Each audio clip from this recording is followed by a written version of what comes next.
கௌதம் மேனன் இயக்கத்தில் நடிகர் அஜித்குமார் முதன்முறையாக நடித்து பொங்கலன்று வெளியாக இருக்கிற என்னை அறிந்தால் படத்தின் பாடல்கள் மற்றும் ட்ரெய்லர் இன்று நள்ளிரவில் எளிமையான முறையில் வெளியிடப்படுகிறது. இது அஜித் தங்களுக்கு அளிக்கும் புத்தாண்டு பரிசு என்ற சந்தோஷத்தில் அவரின் ரசிகர்கள் இருக்கிறார்கள். ரசிகர்களும் அஜித்துக்கு புத்தாண்டு அன்று சர்ப்ரைஸ் கொடுக்க திட்டமிட்டுள்ளனர்.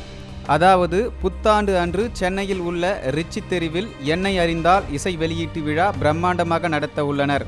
இந்த நிகழ்ச்சியில் அஜித் ரசிகர்கள் ஏராளமானோர் கலந்து கொள்கிறார்கள்.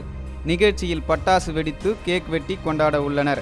மேலும் இதே போன்று தமிழகம் முழுவதும் நிகழ்ச்சிகள் நடத்தி அசத்த ரசிகர்கள் திட்டமிட்டுள்ளனர் என்று இணையதளங்களில் செய்தி வெளியாகி வருகின்றன. ரெட்பிக்ஸ் செய்திக்குழு, ரெட்பிக்ஸ் நியூஸ்.